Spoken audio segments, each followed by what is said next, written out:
السلام عليكم ورحمة الله وبركاته. الحمد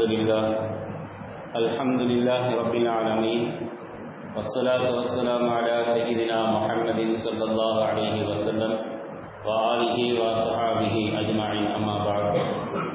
فقد قال الله تعالى في القرآن الكريم وفي القرآن المجيد: أعوذ بالله من الشيطان الرجيم، بسم الله الرحمن الرحيم. قل سيروا في الأرض فانظروا كيف كان عاقبة المجرمين. صدق الله العظيم. سبحانك لا علم لنا إلا ما علمتنا إنك أنت العليم الحكيم.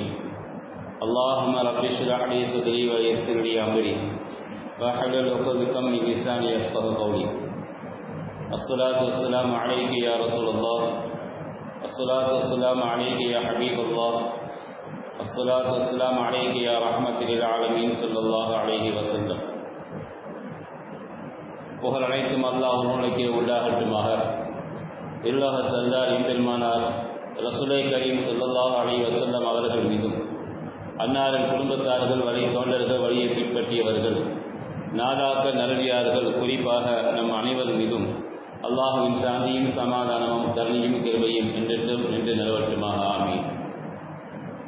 சங்கைக்குரிய அல்லாஹுவின் நரடியார்களே, அருமை சகோதரர்களே, அல்லாஹுவின் அருட்பெரும் கருணையினால் புனிதமான ஜும்ஆ தினத்திலே நாம் எல்லாம் ஒன்று கூடியிருக்கின்றோம். புனித மாதங்களில் ஒன்றாக இருக்கக்கூடிய துல் கஅதா மாதத்துடைய முதல் ஜும்ஆவிலே நாம் எல்லாம் இருக்கின்றோம். இந்த புனித மாதங்களில் ஒன்றாக இருக்கக்கூடிய இந்த மாதத்தின் துவக்கத்திலிருந்து அல்லாஹ்வுடைய இறையில்லமாம் திரு கஅபாவை நோக்கி கூட்டம் கூட்டமாக ஹாஜிகள் எல்லாம் செல்லக்கூடிய நிலையில் நாம் எல்லாம் பார்த்து கொண்டிருக்கின்றோம். அவர்கள் மட்டுமல்ல, இந்த உலகத்திலே பிறந்த எல்லா மனிதர்களும், அல்லாஹ்வுடைய படைப்புகளாக இருக்கக்கூடிய அத்தனை ஜீவராசிகளும், உயிருள்ள ஜீவராசிகள் அனைத்தும் தன்னுடைய இருப்பிடத்தை விட்டு இடம் மாறக்கூடிய நிலையில் இருப்பதை நாம் காணுகின்றோம். மனித சமுதாயம் உலகத்திலே பயணங்களை மேற்கொள்கின்றது. நம்முடைய பயணங்கள் இல்லாமல் உலகத்தில் யாரும் இருப்பதில்லை. ஒரு இடத்திலிருந்து இடம் மாறுவதற்கு பெயர் பயணம் என்பதாக மார்க்கம் சொல்கின்றது. தன்னுடைய இருப்பிடத்தை விட்டு இடம் மாறக்கூடிய நிலையிலே இந்த மனித சமுதாயத்தை அல்லாஹ் படைத்திருக்கின்றான். பயணங்கள் இல்லாமல் உலகத்தில் நம்முடைய வாழ்க்கை இல்லை. ஒவ்வொருத்தரும் ஒவ்வொரு விதமான பயணங்களை நாம் மேற்கொள்கின்றோம். உலகத்திலே நாம் பார்க்கும் பொழுது பணத்திற்காக பயணிப்பவர்களும் உண்டு. கல்வியை கற்றுக்கொள்வதற்காக, அது உலக கல்வியாக இருந்தாலும் சரி, மார்க்க கல்வியாக இருந்தாலும் சரி, நம்முடைய உறவுகளை சந்திப்பதற்காக, மருத்துவ சிகிச்சைக்காக, நம்முடைய உயிரை பாதுகாப்பதற்காக, உலகத்திலே ஒரு மனிதன் புகழை பெறுவதற்காக, பெருமைக்காக, புகழுக்காக பயணிப்பவர்களும் இந்த சமுதாயத்தில் உண்டு. அதே போல அரசியல் லாபத்திற்காக, உலகத்திலே நன்மைகளை பரப்புவதற்காக, நன்மைகளை செய்வதற்காக, இந்த மார்க்கத்தை, சமுதாயத்தை, மார்க்கத்தை, புனித மார்க்கத்தை உலகத்திலே மக்களுக்கு மத்தியிலே பரப்புவதற்காக, எத்தி வைப்பதற்காகவும், இந்த இஸ்லாமிய மார்க்கத்திலே மார்க்கத்தை பாதுகாப்பதற்காகவும், அல்லாஹ்வுடைய நெருக்கத்தை, நன்மைகளை பெற வேண்டும் என்பதற்காக, இப்படி பலதரப்பட்ட பயணங்கள் இந்த உலகத்திலே உண்டு. அந்த பயணங்களிலே நாம் எப்படி நடந்து கொள்ள வேண்டும் என்று நமக்கு மார்க்கம் என்ன சொல்லுகிறது என்பதைத்தான் நாம் இன்று பார்க்க போகின்றோம். சங்கைக்குரியவர்களை நாம் கவனத்தில் கொள்ள வேண்டும். நம்முடைய வாழ்க்கையில் நாம் மேற்கொள்கின்ற பயணங்கள் அல்லாஹ்வுடைய நெருக்கத்தையும் அல்லாஹ்வுடைய பொருத்தத்தையும் பெற்றுத்தரக்கூடியதாக முதல் வகையில் இருக்க வேண்டும். இவற்றுக்கு மாறாக நம்முடைய தேவைகளுக்காக, அது உலக தேவையாக இருந்தாலும் சரி, மார்க்க தேவையாக இருந்தாலும் சரி, இரண்டில் ஒன்றாக இருந்தாலும் அதுவும் நமக்கு பிரயோஜனத்தை தரக்கூடியதாக, பயனை தரக்கூடியதாக, நம்முடைய வாழ்க்கையை சீர்படுத்தக்கூடியதாக, எல்லா விதங்களிலும் நமக்கு மிகப்பெரிய பாடத்தையும் படிப்பினைகளையும் தரக்கூடியதாக நம்முடைய பயணங்கள் இருக்க வேண்டும். இதற்கு மாறாக அவசியம் இல்லாத, அனாவசியமான, ஆடம்பரமான, தேவையில்லாத பயணங்கள் உலகத்திலே மார்க்கம் வன்மையாக கண்டிக்கின்றது. அவசியம் இல்லாத பயணங்கள் உலகத்திலே அறவே கூடாது, அது ஹராம். அதே போல நம்முடைய பயணங்கள் ஆடம்பரமாக இருக்கக்கூடாது, அமைதியாக இருக்க வேண்டும் என்று மார்க்கம் சொல்கின்றது. வீண் விளையாட்டுக்காக, வீண் பகட்டுக்காக, வெறுமனே நம்முடைய ஓய்வு நேரத்தை கழிப்பதற்காக நாம் பயணங்களை மேற்கொள்வதும் மார்க்கம் வன்மையாக கண்டிக்கின்றது. அது ஹராம். இன்றைக்கு நாம் சுற்றுலா என்ற பெயரிலே ஊர் சுற்றி பார்ப்பதற்காக நம்முடைய ஓய்வு நேரங்களை பயன்படுத்தி நாம் இடையிலே சென்று கொண்டிருக்கின்றோம். ஸ்கூல் லீவு விட்டுப்பட்டு விட்டது. அடுத்தது அலுவலர்கள் எல்லாம், ஆபீஸ்கள் எல்லாம் இடையிலே லீவுகள் எல்லாம் வரும். இந்த விடுமுறைகளிலே நாம் பயணங்களை மேற்கொள்கின்றோமே, அந்த பயணங்கள் எப்படி இருக்க வேண்டும் என்பதைத்தான் நாம் கவனத்தில் கொள்ள வேண்டும். காரணம், நாம் மேற்கொள்கின்ற பயணங்கள் எப்படி இருக்க வேண்டும் என்று அல்லாஹ் நம்முடைய குர்ஆனிலே நமக்கு சொல்லி காட்டுகின்றார். பெருமானார் ஸல்லல்லாஹு அலைஹி வஸல்லம் அவர்களை பார்த்து அல்லாஹ் சொல்கின்றான், குல் சீரோ ஃபில் அர்தி ஃபந்துரு. நபியே நாயகமே, நீங்கள் மக்களிடத்திலே சொல்லுங்கள், சீரோ ஃபில் அர்தி, பூமியிலே நீங்கள் பரவி செல்லுங்கள், பயணம் செய்யுங்கள். பரவி சென்று ஃபந்துரு கைஃபகான ஆகிபத்துல் முஜ்ரிமீன், அல்லாஹ் சொல்கின்றார், முஜ்ரிமீன் பாவிகளுடைய நிலை என்ன ஆனது என்பதை பற்றி நீங்கள் சிந்தித்து பாருங்கள். அதை சிந்திப்பதற்காக, அவருடைய நிலை என்ன ஆனது என்பதை நீங்கள் தெரிந்து கொள்வதற்காக பூமியிலே நீங்கள் பயணம் செய்யுங்கள் என்று அல்லாஹ் சொல்கின்றார். இன்னொரு இடத்திலே அல்லாஹ் இப்படியும் சொல்லுவார், பந்துரு கைஃபகான ஆகிபத்துல் முகஸிபீன். இந்த சமுதாயத்திலே மார்க்கத்தை யார் பொய்ப்பித்தார்களோ, பொய்யான விஷயங்களை உருவாக்கினார்களோ, அந்த குஃபர்களுடைய காபிர்களுடைய நிலை என்ன ஆனது என்பதை பற்றி நீங்கள் தெரிந்து கொள்வதற்காக பூமியிலே நீங்கள் பரவி சென்று நீங்கள் பயணத்தை மேற்கொள்ளுங்கள் என்பதாக அல்லாஹ் சொல்லி காட்டுகின்றான் குர்ஆனிலே. அப்படி என்று சொன்னால் நம்முடைய பயணம் எப்படி இருக்க வேண்டும், பாடத்தையும் படிப்பினைகளையும் நம்முடைய வாழ்க்கையில் மிகப்பெரிய மாற்றத்தை ஏற்படுத்தக்கூடிய பயணங்களாக நம்முடைய பயணங்கள் இருக்க வேண்டும். நம்முடைய ஓய்வு நேரத்தை நாம் கழிப்பதற்காக அவசியமில்லாமல் அனாவசியமான முறையிலே நம்முடைய பயணங்கள் இருந்துவிடக்கூடாது என்று குர்ஆன் நமக்கு அழகாக சொல்லி காட்டுகின்றது. அந்த பயணத்திலே நாம் எப்படி நடந்து கொள்ள வேண்டும் என்று நாம் பார்க்கும் பொழுது கண்மணி நாயகம் ஸல்லல்லாஹு அலைஹி வஸல்லம் அவர்கள் சொல்கின்றார்கள், 3 நபர்களுடைய துஆக்கள், பிரார்த்தனைகள் உடனுக்குடனாக கபூல் செய்யப்படும். அவனுக்கும் அல்லாஹ்வுக்கும் இடையே எந்த விதமான திரையும் இல்லை என்று சொல்லிவிட்டு பெருமானார் 3 நபர்களை பற்றி சொல்கின்றார்கள். 3 நபர்கள் யார் என்று சொன்னார், அவர்கள் துஆ செய்தால் லா ஷக்க ஃபீஹின்ன தஅவத்தக, அவருடைய துஆ எந்த காலத்திலும் மறுக்கப்படாது, உடனுக்குடனாக துஆ கபூலாக்கப்படும். அதிலே முதலாவது பெருமானார் ஸல்லல்லாஹு அலைஹி வஸல்லம் அவர்கள் சொன்னார்கள், யார் பயணத்தில் தஅவத்துல் வாலிதி, பெற்றோர்கள் பிள்ளைகளுக்கு செய்யக்கூடிய துஆக்கள், பெற்றோர்களுடைய துஆக்கள் பிள்ளைகளுக்கு கிடைத்துவிட்டால் அவர்கள் செய்யக்கூடிய துஆ அல்லாஹ் உடனுக்குடனாக கபூல் செய்கின்றான், ஏற்றுக்கொள்கின்றான். அதில் எந்த விதமான தாமதமும் கிடையாது. பெருமானார் அடுத்து சொன்னார்கள், வல் மதுலும், அநியாயம் செய்யப்பட்டவர்கள். நாம் யாருக்கும் எந்த விதத்திலும் அநியாயம் செய்யக்கூடாது. அநியாயம், அநீதம் என்று எடுத்துக்கொண்டால் அது நிறைய செய்திகள் குர்ஆன் நமக்கு சொல்லி காட்டும். இன்ஷா அல்லாஹ் வாய்ப்பு கிடைக்கும் பொழுது அதையும் விரிவாக பார்க்கலாம். யாருக்கும் எந்த விதத்திலும் நாம் கடுகளவு கூட அநியாயம் செய்துவிடக்கூடாது.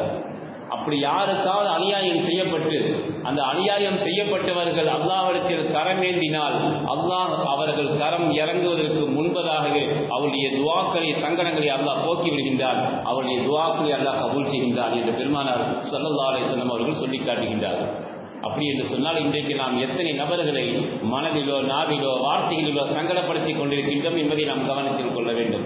அல்லாஹ் அது போன்ற நிலைகளுக்கு நம் எல்லோரையும் பாதுகாப்பானாக. ஆமீன். எந்த வார்த்தைகளை சொல்வதாக இருந்தாலும் யாருடைய மனதையும் புண்படுத்தி விடக்கூடாது. அந்த விதத்திலே நாம் எப்பொழுதுமே நடந்து கொள்ள வேண்டும் என்று மார்க்கம் சொல்கின்றது. அநியாயம் செய்யப்பட்டவர்களின் துஆ, சங்கடம் உடனுக்குடனாக அல்லாஹ் கபூல் செய்வான். 3வது பெருமானார் ஸல்லல்லாஹு அலைஹி வஸல்லம் அவர்கள் சொன்னார்கள், வெறும் முசாஃபிர், பயணம் செய்யக்கூடியவர்கள், பயணத்திலே இருப்பவர்களின் துஆக்கள் உடனுக்குடனே கபூல் செய்யப்படும் என்று சொன்னார்கள் பெருமானார் ஸல்லல்லாஹு அலைஹி வஸல்லம் அவர்கள். ஆக அந்த பயணத்திலே துஆக்கள் கபூலாக்கப்படக்கூடிய அற்புதமான அந்தஸ்திலே இருக்கக்கூடிய நாம் பயணத்தில் இருப்பவர்கள் பயணத்திலே எப்படி நடந்து கொள்ள வேண்டும் என்று அழகான வழிமுறைகளை மார்க்கம் சொல்லித் தருகின்றது. அதிலே முதலாவதாக நாம் பார்க்கும் பொழுது, பயணத்திற்கு நாம் கிளம்பும் பொழுது, பயணத்திலே சென்று நாம் வீடு திரும்பும் வரை நமக்கு என்ன தேவையோ அந்த தேவையான பொருட்களை, பொருளாதாரத்தை, பணத்தை நாம் எடுத்துக்கொள்ள வேண்டும். முதலில் அதையை நாம் எடுத்துக்கொள்ள வேண்டும். நமக்கு எவ்வளவு பணம் தேவைப்படுகின்றதோ அவ்வளவு பணத்தை, பொருளாதாரத்தை நாம் முதலில் எடுத்துக்கொள்ள வேண்டும். பயணத்திற்கு நாம் செல்லக்கூடிய நேரத்தில் அந்த பயணத்திலே நமக்கு என்ன தேவைப்படுமோ, எத்தனை நாட்கள் செல்கின்றோமோ, எவ்வளவு தூரம் செல்கின்றோமோ அந்த நாளுக்குரிய தூரத்திற்குரிய பொருட்களை, தேவையான பொருட்களை நாம் தயாராக எடுத்துக்கொள்ள வேண்டும் என்று மார்க்கம் சொல்கின்றது. இது நாம் இயற்கையாக செய்வதுதான். ஆனாலும் மார்க்கம் இதில் அழகான வழியை நமக்கு காட்டிக் கொடுக்கின்றது. பார்க்கும் பொழுது யமன் நாட்டுடைய யமன் நாட்டிலே வசித்துக் கொண்டிருக்கக்கூடிய யமன் வாசிகள் சில நபர்கள் என்ன செய்வார்கள் என்று சொன்னால், ஹஜ்ஜுக்கு வரக்கூடிய நேரத்திலே ஒன்றுமே எடுக்காமல் பொருளாதாரத்தையும் எடுத்துக்கொள்ள மாட்டார்கள், தேவையான பொருட்களையும் கொண்டு வர மாட்டார்கள். வந்து மக்காவிலே ஹஜ்ஜுக்காக வருகை தந்து விடுவார்கள். வருகை தந்து வருவோர் போவரிடத்திலே, ஹஜ்ஜுக்கு வரக்கூடியவரிடத்திலே யாசகம் கேட்டுக் கொண்டிருப்பார்கள். யாசகம் கேட்டு அவரிடத்திலே கையேந்தி இருக்கக்கூடிய நிலையை கண்ட ரப்புல் ஆலமீன் மனம் பொறுக்காமல் அல்லாஹ் ஆயத்தை இறக்குகின்றான் பெருமானார். ஹஜ்ஜுக்கு வரக்கூடியவர்கள் எப்படி வர வேண்டும், அவருடைய பயணங்கள், அவருடைய ஹாஜிகளுடைய பயணங்கள் மட்டுமல்ல, உலகத்தில் யாரெல்லாம் பயணம் செய்கின்றார்களோ அத்தனை பேர்களுக்கும் அழகான ஒரு வழியை அல்லாஹ் சொல்லுகின்றார். நீங்கள் கட்டு சாதத்தை எடுத்துக் கொள்ளுங்கள். நீங்கள் பயணத்தில் மேற்கொள்ளக்கூடியவர்களாக இருந்தால், கிளம்பிவிட்டால் கட்டு சாதத்தை நீங்கள் சாப்பாடு உணவுகளை நீங்கள் கட்டி எடுத்துக் கொள்ளுங்கள். அதிலே அந்த கட்டு சாதத்திலே மிக சிறந்தது எது தெரியுமா? பைன கைரத் ஜாதி தக்குவா, இறையச்சம்தான் மிக கட்டு சாதத்திலேயே மிக சிறந்தது என்று அல்லாஹ் சொல்கின்றார். இதில் இரண்டு விஷயங்களை அல்லாஹ் நமக்கு பதிவு செய்கின்றார். ஒன்று, நாம் பயணத்திற்கு செல்லும் பொழுது நாம் சென்று மீண்டும் வரும் வரை நமக்கு தேவையான உணவையோ அல்லது உணவுக்குரிய பொருளாதாரத்தையோ பணத்தையோ நாம் எடுத்துக்கொண்டு செல்ல வேண்டும். செல்லக்கூடிய இடங்களிலே எந்த சூழ்நிலையிலையும் யாரிடத்திலும் நாம் யாசகம் கேட்கக்கூடாது, கையேந்தக்கூடாது. அதே சமயத்தில் நாம் சென்று வரக்கூடிய நேரம் வரை நம்முடைய உள்ளத்தில் அல்லாஹுடைய அச்சம், பயம் இருக்க வேண்டும். அல்லாஹை மறந்தவர்களாக நாம் இருந்துவிடக் கூடாது என்று இரண்டு விதமான செய்திகளை அல்லாஹ் பதிவு செய்து சொல்கின்றார். இந்த யமன் வாசிகள் இப்படி செய்வார்கள். கையிலே ஒன்றையும் கொண்டு செல்லாமல் ஹஜ்ஜுக்கு வரக்கூடியவர்களிடத்திலே யாசகம் கேட்டு நிற்பதை கண்ட ரப்புல் ஆலமீன் பெருமானார் ஸல்லல்லாஹு அலைஹி வஸல்லம் அவர்களுக்கு இந்த ஹஜ் ஆயத்தை இறக்கி கொடுத்தான் என்று வரலாறை நாம் பார்க்கின்றோம்.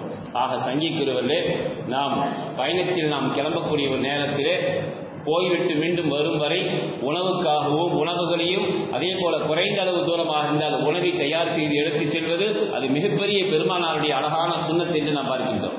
சில நபர்கள் உணவை தயார் செய்து எடுத்துச் செல்வதற்கு சோம்பேறித்தனப்பட்டு கொண்டு போனால் காசு கொடுத்தா எல்லாம் கிடைக்கும்.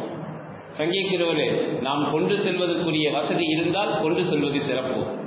அதே சமயத்திலே அங்கே சென்று யாரிடத்திலும் கையேந்தவும் கூடாது என்று அல்லாஹ் வன்மையாக கண்டித்து சொல்கின்றார். நபி மூசா அலைஹிஸ்ஸலாம் அவர்களை பற்றி அல்லாஹ் குர்ஆனிலே பதிவு செய்யும் பொழுது, நபி மூசா அலைஹிஸ்ஸலாம் அவர்கள் ஹித்ர் அலைஹிஸ்ஸலாம் அவர்களை சந்திக்க செல்லும்படி அல்லாஹ் உத்தரவிட்டார். மூசா அலைஹிஸ்ஸலாம் அவர்கள் அல்லாஹ்வுடைய ரசூல், தௌராத் என்ற வேதம் கொடுக்கப்பட்ட ரசூலாக இருந்தவர்கள், மிகப்பெரிய நபிமார்களில் ஒருவராக இருக்கக்கூடியவர்கள், கனியுமுள்ள அல்லாஹ்விடத்தில் பேசிய நபி. ஆனால் அவருடைய உள்ளத்திலிருந்து வாயிலிருந்து ஒரு பெருமையான ஒரு வார்த்தை, உலகத்திலே என்னை தவிர வேறு யாருக்கும் ஒன்றும் தெரியாது என்ற ஒரு வார்த்தை அல்லாஹுக்கு பிடிக்கவில்லை. எப்பொழுதுமே உலகத்திலே பெருமைக்குரிய வார்த்தைகளை எந்த சூழ்நிலையிலையும் நாம் வார்த்தைகளை பேசிவிடக் கூடாது என்று மார்க்கம் சொல்லித் தருகின்றது. நான் இல்லாமல் ஒண்ணுமே இல்லை, நான் இல்லாமல் எதுவும் இல்லை, என்னை கொண்டுதான் எல்லாம், நான் என்ற வார்த்தை, அந்த பெருமையான வார்த்தை இருக்கின்றது, அல்லாஹ் வன்மையாக கண்டிக்கின்றான். அல்லாஹுக்கு பிடிக்காத வார்த்தை. எந்த சூழ்நிலையிலையும் ரப்புல் ஆலமீன் அவனுடைய உதவி இருக்கிறது என்ற ரப்பை நாம் முன்வைக்க வேண்டுமே தவிர நம்மை நாம் எப்பொழுதும் முன்னிறுத்தக்கூடாது. அந்த நான் என்ற வார்த்தை, என்னை தவிர உலகத்தில் வேறு யாரும் அறிந்தவர்கள் அல்ல, அவர்கள் சொன்னது யதார்த்தத்தில் உண்மைதான். மூசா அலைஹிஸ்ஸலாம் அவர்களிடத்திலே ஒரு நபர் பயான் செய்து கொண்டிருக்கும் பொழுது ஒருவர் எடுத்து கேட்கின்றார், உங்களை விட உலகத்தில் அறிந்தவர்கள் இப்பொழுது யாரும் உண்டா? யாரும் இல்லை. காரணம், அந்த காலத்தில் மூசா அலைஹிஸ்ஸலாம் அவர்கள் மட்டும்தான் நபியாக ரசூலாக அனுப்பப்பட்டவர்கள், தௌராத் வேதம் கொடுக்கப்பட்டவர்கள், அதே சமயத்திலே அல்லாஹ்விடத்திலே பேசிய நபியாகவும் இருந்தவர்கள். அவர்களை தவிர வேறு நபிமார்கள் அந்த காலத்தில் கிடையாது, ரசூலும் கிடையாது. அவர்களை விட சிலர் அறிந்தவர்கள் யாரும் இல்லைதான். யதார்த்தத்தில் அது உண்மைதான். ஆனாலும் உண்மையான வார்த்தையாக விஷயமாக இருந்தாலும் அல்லாஹுக்கு அது பிடிக்கவில்லை. அல்லாஹ் என்ன செய்தான்? நபிமாருடைய அந்தஸ்துக்கு அடுத்த அந்தஸ்தில் இருக்கக்கூடிய வலிமார்கள், இறைநேச செல்வர்கள், அவர்களில் ஒருவராக அந்த காலத்தில் வாழ்ந்து கொண்டிருந்த ஹித்ர் அலைஹிஸ்ஸலாம், அவர்கள் நபி அல்ல, ரசூல் அல்ல, அல்லாஹ்வுடைய இறைநேசர், வலியாக அவுலியாவாக இருந்தவர்கள் ஹித்ர் அலைஹிஸ்ஸலாம். அவர்களிடத்திலே போய் நீங்கள் பாடம் படியுங்கள் என்று அல்லாஹ் அனுப்பி வைத்தான் ஒரு நபி மூசா அலைஹிஸ்ஸலாம் அவர்களை. அப்பொழுது தன்னுடைய வேலைக்காரரை, பணியாளரை அழைத்துக் கொண்டு நபி மூசா அலைஹிஸ்ஸலாம் அவர்கள் ஒரு பொரித்த மீனை என்ன செய்கின்றார்கள், ஒரு பாத்திரத்தில் போட்டு எடுத்துக்கொண்டு செல்கின்றார்கள். அல்லாஹ் அந்த வரலாறை, நீண்ட வரலாறை அல்லாஹ் நமக்கு லேசாக சுருக்கமாக சொல்லித் தருகின்றான் குர்ஆனிலே. வலம்மா ஜாவஸா காலலி பத்தாஹு ஆத்தினா கதாஅனா என்பதாக அல்லாஹ் ரப்பல் ஆலமீன் குர்ஆனிலே சொல்கின்றார். மூசா அலைஹிஸ்ஸலாம் அவர்களும் அவருடைய பணியாளரும் பேசிக்கொண்டதை அல்லாஹ் இந்த வசனத்தில் சொல்கின்றார். அவர்கள் நீண்ட தூரம் பயணத்தை மேற்கொள்ளும் பொழுது ஓரிடத்திலே அவர்கள் தண்ணீர் ஓடக்கூடிய ஒரு ஓடையின் அமரமாக அவர் கருக்களில் அமர்கின்றார்கள். சிறிது நேரம் ஓய்வெடுத்து விட்டு அங்கிருந்து அடுத்து கிளம்பி சிறிது தூரம் சென்ற பிறகு அவர்களுக்கு பசி எடுக்கின்றது. பணியாளரிடத்திலே வேலைக்காலத்திலே சொல்கின்றார், ஏப்பா அந்த மீனை பொரிச்ச மீனை கொண்டு வந்தோமே அதை எடு சாப்பிடலாம், நமக்கு களைப்பாக இருக்கிறது என்பதாக மூசா அலைஹிஸ்ஸலாம் அவர்கள் சொல்ல பணியாளர் சொன்னார், ஆஹா நபி அவர்களே, ஒரு விஷயத்தை உங்களுக்கு நான் சொல்ல மறந்துவிட்டேன். நாம் ஒரு இடத்தில் ஒரு ஓடையின் அருகிலே தண்ணீர் ஓடக்கூடிய இடத்திலே நாம் அமர்ந்தோமே, அந்த இடத்திலே ஓடிக்கொண்டிருந்த தண்ணீர் அந்த பொரித்த மீன் மீது பட மீன் உயிர் பெற்று அது தண்ணீரில் விழுந்து ஓடிவிட்டது. ஓடக்கூடிய தண்ணீர் அந்த ஆற்று தண்ணீர் பட்ட உடனே அந்த பொரித்த மீன் செத்த மீன் உயிர் பெற்று ஓடியது, அதை உங்களுக்கு நான் சொல்ல மறந்து விட்டேன் என்று உணவு கேட்கும் பொழுது இவர்கள் சொல்கின்றார்கள். சங்கிக்குறவர்களே, அந்த நீர் தான் நாம் தேடி வந்த இடம் என்று மூசா அலைஹிஸ்ஸலாம் அவர்கள் சொல்லி திரும்பி வா போகலாம் என்று அந்த ஓடையை நோக்கி திரும்பி வந்தார்கள். தஃசீரிலே பதிவு செய்கின்றார்கள், அந்த தண்ணீர் ஓடை இருக்கின்றது ஹயாத்துல் மா என்று சொல்லக்கூடிய கியாமத்து நாள் வரை உயிரை தரக்கூடிய, ஹயாத்தை தரக்கூடிய, ஜீவியத்தை தரக்கூடிய அற்புதமான தண்ணீர் அது என்பதாக குர்ஆன் ஹதீஸ் நமக்கு சொல்லித் தருகின்றது. அந்த தண்ணீரை பருகியவர்கள் தான் ஹிதர் அலைஹிஸ்ஸலாம் அவர்கள் இன்றைக்கும் உலகத்தில் ஹயாத்தாக வாழ்ந்து கொண்டிருக்கின்றார்கள். வரலாறு சொல்லி காட்டுகின்றது. பெருமானாருடைய ஹதீஸை நாம் பார்க்கலாம். உலகத்திலே ஹிதர் அலைஹிஸ்ஸலாம் அவர்கள் ஹயாத்துல் மா என்று சொல்லக்கூடிய வாழ்க்கையை நீண்ட காலம் தரக்கூடிய, கியாமத்து நாள் வரை தரக்கூடிய, ஹயாத்தை தரக்கூடிய அந்த ஓடக்கூடிய அந்த ஓடையின் தண்ணீரை குடித்தவர்கள் ஹிதர் அலைஹிஸ்ஸலாம் அவர்கள் அங்கேதான் இருப்பார்கள். அவர்களைத்தான் நாம் பார்க்க வேண்டும் என்று அல்லாஹ் நமக்கு உத்தரவிட்டுள்ளான். வாருங்கள் போகலாம் என்று மீண்டும் அந்த இடத்தை நோக்கி மூசா அலைஹிஸ்ஸலாம் அவர்கள் தங்களுடைய வேலைக்காரரோடு திரும்பி வந்தார்கள். அந்த இடத்திலே ஹிதர் அலைஹிஸ்ஸலாம் அவர்களை சந்தித்தார்கள்.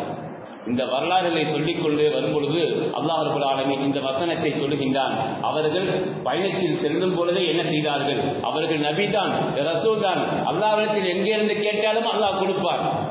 அல்லாஹ்விடத்திலே கையேந்தினால் உடனே அல்லாஹ் கொடுத்துடுவான். மண்ணு சொல்வான். சொர்க்கத்திலிருந்து அல்லாஹ் உணவை கொடுத்தான். மூசா அலைஹிஸ்ஸலாம் அவர்கள் கேட்டார்கள், யா அல்லாஹ், நாங்கள் பாலைவனத்திலே தவித்துக் கொண்டிருக்கின்றோம். என்னுடைய சமுதாயத்து மக்கள் இஸ்ரவேலர்கள் எல்லாம் பசியிலே தவிக்கின்றார்கள். அவர்களுக்கு சாப்பிடுவதற்கு ஒன்றுமே இல்லையா அல்லாஹ், நீ உணவை கொடு என்று பாலைவனத்திலே மூசா அலைஹிஸ்ஸலாம் அவர்கள் தங்களுடைய சமுதாயத்து மக்களான இஸ்ரவேலர்களை அழைத்துக் கொண்டு செல்லும் பொழுது, பிர்அவுனிடமிருந்து பாதுகாத்து தப்பித்து செல்லும் பொழுது பாலைவனத்தில் கேட்டார்கள், அல்லாஹ் சொர்க்கத்திலிருந்து மண்ணு சொல்வான் என்ற பொரித்த உணவை, கறியை, இறைச்சியை அல்லாஹ் இறக்கி கொடுத்தான் என்று வரலாறு சொல்கின்றது. சங்கீதத்திலே குர்ஆன் சொல்லக்கூடிய வரலாறு, வானத்திலிருந்து மண்ணு செல்வாவை இறக்கி கொடுத்தவன், பாறையிலே அடியுங்கள் தண்ணீர் பீரிட்டு வரும் என்று அல்லாஹ் உத்தரவிட்டார். அசாக்கல் ஹஜர், உங்களுடைய கையில் இருக்கக்கூடிய குச்சியை நீங்கள் அந்த பாறையின் மீது அடியுங்கள் என்று அல்லாஹ் உத்தரவிட்டார். பாறை 12 பிரிவுகளாக பிரிந்து 12 ஊற்றுக்களாக வந்தது. பனி இஸ்ரவேலர்களே 12 குடும்பத்தை சார்ந்தவர்கள் இருந்தார்கள். ஒவ்வொரு குடும்பத்தை சார்ந்தவர்களுக்கும் ஒரு நீரூற்று நீங்கள் பருகிக் கொள்ளுங்கள், குடித்துக் கொள்ளுங்கள் என்று அல்லாஹ் உத்தரவிட்டார். பாறையிலிருந்து தண்ணீர் வர செய்யக்கூடியவன், சொர்க்கத்திலிருந்து மண்ணு செல்வாவை இறக்கக்கூடியவன், கேட்டால் கிடைக்கும் என்று இருந்தாலும் கூட மூசா அலைஹிஸ்ஸலாம் அவர்கள் என்ன செய்தார்கள்? பயணத்தில் செல்லும் பொழுது தனக்குரிய உணவை எடுத்துச் சென்றார்கள். குர்ஆன் அதைத்தான் நமக்கு சொல்லி காட்டுகின்றது. ஆக சங்கிக்குரியவர்களை நாம் பயணத்தில் செல்லும் பொழுது கட்டு சாதத்தை நாம் எடுத்துச் செல்ல வேண்டும். அது குர்ஆன் சொல்லக்கூடிய உத்தரவு.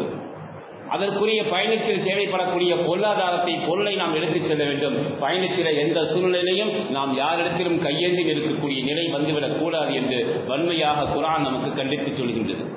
இரண்டாவதாக நாம் பார்க்கும் பொழுது நம்முடைய பயணத்திலே ஹலாலான உணவையும் ஹலாலான ஆடைகளும் எப்பொழுதுமே நாம் கவனிக்க வேண்டும் என்று மார்க்கம் சொல்கின்றது. உலகத்தில் வாழும் காலத்திலும் நாம் எந்த சூழ்நிலையிலையும் ஹராமான நிலைகளிலே நம்முடைய வாழ்க்கை இருந்து விடக்கூடாது. நம்முடைய பணமாக இருந்தாலும் சரி, நமக்கு வரக்கூடிய பணமாக இருந்தாலும் சரி, நாம் செலவழிக்கக்கூடிய பணமாக இருந்தாலும் சரி, நாம் உடுத்தக்கூடிய ஆடைகளாக இருந்தாலும் சரி, நாம் பயன்படுத்தக்கூடிய உணவுகளாக மற்ற பொருட்கள் எதுவாக இருந்தாலும் அது ஹராமாக இருக்கக்கூடாது. மார்க்கம் இதை வன்மையாக மீண்டும் மீண்டும் பல இடங்களிலே குர்ஆனிலே அல்லாஹ் நமக்கு கண்டித்து சொல்கின்றார். கண்மணி நாயகம் ஸல்லல்லாஹு அலைஹி வஸல்லம் அவர்கள் சொல்கின்றார்கள், ஆரம்பத்திலே சொன்னோமே துஆக்கள் கபூலாகக்கூடிய 3 நபர்களை பற்றி பெருமானார் சொன்னார்களே, இவர்கள் கையேந்தினால் கைகள் இறங்குவதற்கு முன்னால் துவா செய்துவிட்டு கரம் இறங்குவதற்கு முன்னால் அவருடைய துவாக்கள் கபூலாக்கப்படும். உடனுக்குடனாக அல்லாஹ் கபூல் செய்கின்றான். அவருடைய துவாவிற்கும் அல்லாஹ்விற்கும் எந்த திரையும் இல்லை என்று அல்லாஹ் நபி அவர்கள் சொன்னார்களே, அந்த பயணத்தில் இருக்கக்கூடியவர்களுடைய துவாக்கள் சில நேரங்களில் ஏற்றுக்கொள்ளப்படுவது கிடையாது என்று பெருமானார் ஸல்லல்லாஹு அலைஹி வஸல்லம் அவர்கள் சொல்கின்றார்கள். நீண்ட பயணத்தை மேற்கொள்ளக்கூடிய ஒருவர், நீண்ட பயணத்தை, நீண்ட தொலைதூரத்தை நோக்கி பயணம் செய்யக்கூடிய ஒருவர், அவருடைய பயணத்தின் காரணமாக பயணத்திலே தலையெல்லாம் பரட்டை தலையாக மண் படிந்து தூசி படிந்து அவர்களுடைய ஆடைகள் எல்லாம் அழுக்கு படிந்து பரதேசி போன்று இருக்கின்றார். பரதேசி போன்று அவர்கள் இருக்கின்றார்கள். தலை பரட்டையாக தூசி அடைந்து அவர்கள் இருக்கின்றார்கள். அல்லாஹ்விடத்திலே அவர்கள் கேட்கின்றார்கள், யா அல்லாஹ், எனக்கு மிகவும் சிரமமாக இருக்கிறது என்று அல்லாஹ்விடத்திலே துஆ செய்கின்றார்கள். ஆனால் அவருடைய துஆக்கள் தலைக்கு மேலே கூட ஏறுவது கிடையாது. அவருடைய துஆக்கள் தலைக்கு மேலே கூட ஏறுவது கிடையாது. அவர்களுடைய துஆக்களை அல்லாஹ் ஏற்றுக்கொள்வது கிடையாது. காரணம் என்ன தெரியுமா என்று சஹாபாக்களிடத்திலே சொல்லிவிட்டு கண்மணி நாயகம் ஸல்லல்லாஹு அலைஹி வஸல்லம் அவர்கள் சொன்னார்கள், அவருடைய குடிப்பு ஹராம், அவருடைய உணவு ஹராம், அவர்கள் அணிந்திருக்கக்கூடிய ஆடை ஹராம். இத்தனையும் ஹராமாக வைத்துக் கொண்டு அல்லாஹ்விடத்தில் துஆ செய்தால் அல்லாஹ் எப்படி அவனுடைய துஆவை கபூல் செய்வான் என்று பெருமானார் ஸல்லல்லாஹு அலைஹி வஸல்லம் அவர்கள் சொல்லிக் கொடுக்கின்றார்கள். சங்கீதர்களே, நாம் அணியக்கூடிய ஆடை எந்த காலத்திலும் ஹராமானதாக இருக்கக்கூடாது. முழுக்க முழுக்க ஹலாலானதாக இருக்க வேண்டும். நாம் சாப்பிடக்கூடிய உணவு அது ஹலாலானதாக இருக்க வேண்டும். நாம் குடிக்கக்கூடிய தண்ணீர், உணவு பாத்திரங்கள் உணவாக இருந்தாலும் அது ஹலாலானதாக இருக்க வேண்டும். நம்முடைய வாகனம் ஹலாலானதாக இருக்க வேண்டும். எல்லாமே ஹலாலானதாக இருக்க வேண்டும். நாம் செலவழிக்கக்கூடிய பணம், பொருளாதாரம் அதுவும் முழுக்க முழுக்க ஹலாலானதாக இருக்க வேண்டும். அப்படி இருந்தால் மட்டும்தான் நம்முடைய துஆக்கள் கபூலாகும். சங்கீதங்களை நாம் கவனத்தில் கொள்ள வேண்டும். இன்றைக்கு நாம் ஹலால ஹராம் எதுவும் பார்ப்பது கிடையாது. பணம் வந்தால் சரி, அது எப்படி வந்தாலும் பரவாயில்லை என்ற நிலையிலே நம்முடைய சமுதாயம் போய் கொண்டிருக்கக்கூடிய காரணத்தினால்தான் இன்றைக்கு உலகத்திற்கு மத்தியிலே, உலக மக்களுக்கு மத்தியிலே நம்முடைய இஸ்லாமியர்களுக்கு மதிப்பு குறைந்து கொண்டே இருப்பதற்கு காரணம் நாம் ஹலால் ஹராம் முழுமையாக பேணுவது கிடையாது. அப்படி பேரக்கூடியவராக இருந்து விட்டால் நாம் கரமேந்தினால் அல்லாஹ் உடனுக்குடனாக கபூல் செய்து கொடுப்பான் இன்ஷா அல்லாஹ். வரக்கூடிய காலங்களில் நாம் அதை கவனமாக மேற்கொள்வோம். அடுத்ததாக நாம் பார்க்கும் பொழுது சங்கீக்கிறவர்களே, கண்மணி நாயகம் ஸல்லல்லாஹு அலைஹி வஸல்லம் அவர்கள் மூன்றாவதாக நமக்கு சொல்லிக் கொடுக்கக்கூடிய பயணத்தில் நாம் மேற்கொள்ள வேண்டிய மூன்றாவது செய்தி என்னவென்று சொன்னால், நாம் தினசரி பயன்படுத்தக்கூடிய பொருட்களில் 5 பொருட்களை பெருமானார் எப்பொழுதுமே தங்களுடைய பயணத்தில் வைத்திருப்பார்கள். இந்த 5 பொருட்களை பயணத்தில் நாம் கொண்டு செல்வது பெருமானாருடைய வளமையான முக்கியமான சுன்னத்தான வழிமுறைகள். எந்த காலத்திலும் பெருமானார் ஸல்லல்லாஹு அலைஹி வஸல்லம் அவர்கள் எல்லா பயணங்களிலும் இந்த 5 பொருட்களை கையில் வைத்திருப்பார்கள் என்று ஹதீஸ் நமக்கு சொல்லி காட்டுகின்றது. அன்னை ஆயிஷா ரலியல்லாஹு தஆலா அவர்கள் அறிவிக்கின்றார்கள், பெருமானார் வைத்திருக்கக்கூடிய பயணத்தில் கொண்டு செல்லக்கூடிய பொருட்களில் முதலாவது முகம் பார்க்கக்கூடிய கண்ணாடி. முகம் பார்க்கக்கூடிய கண்ணாடி. இன்றைக்கு கண்ணாடி இல்லாதவர்கள் யாரும் கிடையாது. ஏன்னா நம்முடைய சகோதரர்கள் எப்பொழுதுமே கண்ணாடியை பார்த்து மேக்கப் செய்து கொண்டே இருக்கக்கூடிய நிலைகளை நாம் பார்க்கின்றோம். சகோதர சகோதரிகள் எங்கே போனாலும் கண்ணாடி வைத்துத்தான் இருப்பார்கள். இதை நாம் யாரும் மறுக்க முடியாது. சங்கீதத்திலே ஆனால் மேக்கப்பிற்காக, தங்களுடைய அழகை நாம் பண்படுத்திக் கொள்வதற்காக, சரி செய்து கொள்வதற்காக நாம் கண்ணாடி எடுத்துச் செல்வது மார்க்கத்தில் தடுக்கப்பட்டுள்ளது. பெருமானாருடைய சுன்னத் என்ற நியத்திலே நாம் எடுத்துச் சென்றால் அது சுன்னத்தான நன்மைகளை நமக்கு பெற்றுத்தரும். பெருமானார் பயணத்தில் எடுத்துச் சென்ற பொருட்களில் முதலாவது கண்ணாடி, முகம் பார்க்கும் கண்ணாடி. இரண்டாவது கத்திரிக்கோலை பெருமானார் வைத்திருந்தார்கள். மூன்றாவது மிஸ்வாக் குச்சியை எப்பொழுதுமே வைத்திருந்தார்கள் பெருமானார். பயணத்திலே மிகுந்த கவனத்தோடு அதை எடுத்துச் செல்வார்கள். நான்காவதாக சுருமாவை எடுத்துச் செல்வார்கள். ஐந்தாவது தலைவாரும் சீப்பையும் எடுத்துச் செல்வார்கள். இந்த 5 பொருட்களை பெருமானார் ஸல்லல்லாஹு அலைஹி வஸல்லம் அவர்கள் போருடைய நேரத்திலும் சரி, ஹஜ்ஜுடைய நேரத்திலும் சரி, எல்லா பயணங்களிலும் உடன் வைத்திருந்தார்கள் என்று மார்க்கம் சொல்லி காட்டுகின்றது. அடுத்ததாக நாம் பார்க்கும் பொழுது நான்காவதாக மார்க்கம் சொல்கின்றது, நாம் பயணத்தில் மேற்கொள்ளும் பொழுது குடும்பத்திற்காக நாம் சென்று திரும்பும் வரை நம்முடைய குடும்பத்திற்குரிய தேவைகளுக்கு என்ன தேவையோ அந்த பொருளாதாரத்தை, செலவுக்கு தேவையானவற்றை தயார் செய்துவிட்டு செல்ல வேண்டும். இதை இன்றைக்கு நம்முடைய மார்க்கம் மிக அழகாக நமக்கு வழிகாட்டுகின்றது. நாம் ஒரு இடத்திற்கு செல்கின்றோம் என்று சொன்னால் எத்தனை நாட்கள் செல்கின்றோமோ அத்தனை நாட்களுக்காக நம்முடைய குடும்பத்திற்கு தேவையான, மனைவி மக்களுக்கு தேவையான பொருளாதாரத்தை, பணத்தை, செல்வத்தை, மற்ற உணவுப் பொருட்கள் எல்லாம் நாம் ஏற்பாடு செய்துவிட்டுத்தான் நாம் பயணத்தை மேற்கொள்ள வேண்டும் என்று மார்க்கம் சொல்கின்றது. கண்மணி நாயகம் ஸல்லல்லாஹு அலைஹி வஸல்லம் அவர்கள் சொல்கின்றார்கள், அஸ்ஸஃபரு கித்அத்தும் மினல் அதாப்.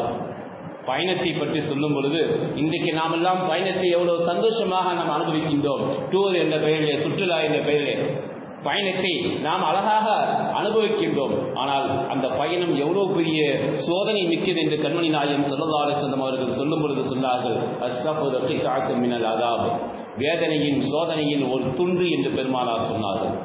பயணம் இருக்கின்றதே அது சோதனையின் துண்டு என்பதாக சொல்லுகின்றார்கள். இன்னொரு சந்தர்ப்பத்திலே கிதாஅத்தும் மினன் நார் என்பதாகவும் பெருமானார் சொன்னார்கள். நரகத்தில் ஒரு துண்டு பயணம் என்பது காரணம். பெருமானார் அடுத்து சொல்கின்றார்கள், யம்னஉ அஹதுக்கும் நௌமஹு வ ஷராபஹு, உங்களுடைய தூக்கம் கெட்டு போய்விடும், உங்களுடைய உணவுகள் எல்லாம் இடம் மாறி போய்விடும். சரியான நேரத்திற்கு பயணத்தில் சென்றால் நாம் வீட்டில் சுகமாக தூங்குற மாதிரி பயணத்தில் தூங்க முடியுமா? நேரம் கிடைக்கும் பொழுது, இடம் கிடைக்கும் பொழுது, எப்படிப்பட்ட இடம் கிடைத்தாலும் நாம் உறங்கித்தான் ஆக வேண்டும். எப்படிப்பட்ட உணவு கிடைத்தாலும் அதை சாப்பிட்டுத்தான் ஆக வேண்டும். வீட்டிலே நாம் நல்ல ருசியாக சமைத்து சாப்பிடுகின்ற, பக்குவமாக சாப்பிடுகின்ற உணவுகள் எல்லாம் வெளியிலே சென்றால் பயணத்தில் கிடைக்காது.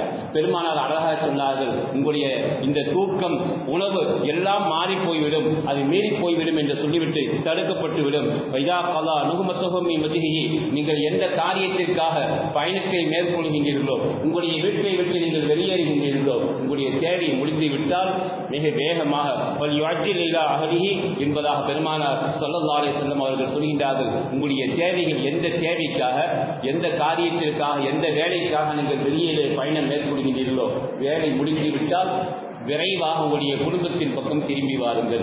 வெளியே தேவையில்லாமல் சுட்டிக் கொண்டு இருக்கக்கூடாது. உங்களுடைய வேலை முடிந்து விட்டால் உடனுக்குடனாக நீங்கள் உங்களுடைய வீட்டுக்கு வருகை தர வேண்டும். உங்களுடைய குடும்பத்தார்கள் உங்களை எதிர்பார்த்துக் கொண்டிருப்பார்கள். மனைவி எதிர்பார்த்துக் கொண்டிருப்பார், கணவன் வெளியே சென்றுள்ளார், மீண்டும் எப்பொழுது வருவார் என்று உங்களை எதிர்பார்த்துக் கொண்டிருப்பார். உங்களுடைய குழந்தைகள் உங்களை எதிர்பார்த்துக் கொண்டிருக்கும். நீங்கள் தேவையில்லாமல் வெளியிலே சுட்டிக் கொண்டிருக்கக்கூடாது. உங்களுடைய வேலை முடிந்து விட்டால், எந்த காரியத்திற்காக, எந்த தேவைக்காக நீங்கள் வெளியிலே செல்கின்றீர்களோ அந்த தேவை முடிந்து விட்டால் உடனுக்குடனாக நீங்கள் உங்களுடைய குடும்பத்தாரின் பக்கம் விரைந்து வாருங்கள், வேகமாக வாருங்கள் என்று கண்மணி நாயகம் ஸல்லல்லாஹு அலைஹி வஸல்லம் அவர்கள் நமக்கு சொல்லிக் கொடுக்கின்றார்கள்.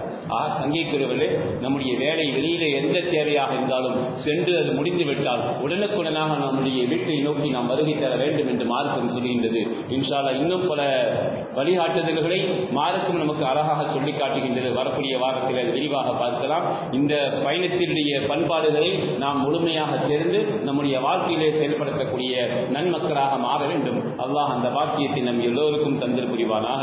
உலகத்தில் வாழும் காலம் எல்லாம் வல்லோன் அல்லாஹ்வை அஞ்சி வாழக்கூடியவர்களாக கண்மணி நாயகம் ஸல்லல்லாஹு அலைஹி வஸல்லம் அவர்கள் மீது அளவு கடந்த பிரியமும் பாசமும் வைத்து அதிகமாக அவர்கள் மீது ஸலவாத்துகளை ஓதி பெருமானாருடைய பிரியத்தையும் ஷஃபாஅத்தையும் பெறும் நன்மக்களாக நசீபை அல்லாஹ் நம் எல்லோருக்கும் தந்தல் புரிவானாக. உலகத்தில் வாழும் காலம் எல்லாம் உடல் ஆஃபியத்தோடு, ஆரோக்கியத்தோடு, நிம்மதியாக, சந்தோஷமாக உறவுகளையும், அனாதைகளையும், குடும்பத்தார்களையும், பெற்றோர்களையும் அரவணைத்தவர்களாக, ஆதரித்தவர்களாக வாழ்ந்து மரணிக்கும் பாக்கியத்தை அல்லாஹ் நம் எல்லோருக்கும் தந்தல் புரிவானாக.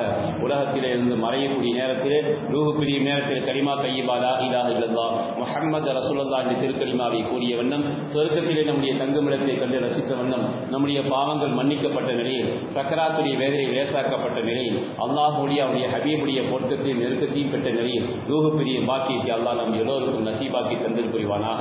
உலகத்தில் வாழும் காலமெல்லாம் கடன் இல்லாமல், பிறரிடம் கையேந்தாமல் வாழ்ந்து மன்னிக்கும் பாக்கியத்தையும், மருத்துவமனை சோதனைகள், சிரமங்கள், கஷ்டங்களிலிருந்தும், வானம் பூமி ஆபத்திலிருந்தும், அல்லாஹ்வுடைய படைப்பினங்களின் தீங்குகள், பித்தனாக்களிலிருந்தும், எதிரிடைய சூழ்ச்சியிலிருந்தும் முழுமையான பாதுகாப்பை அல்லாஹ் நம் எல்லோருக்கும் தந்தல் புரிவானாக.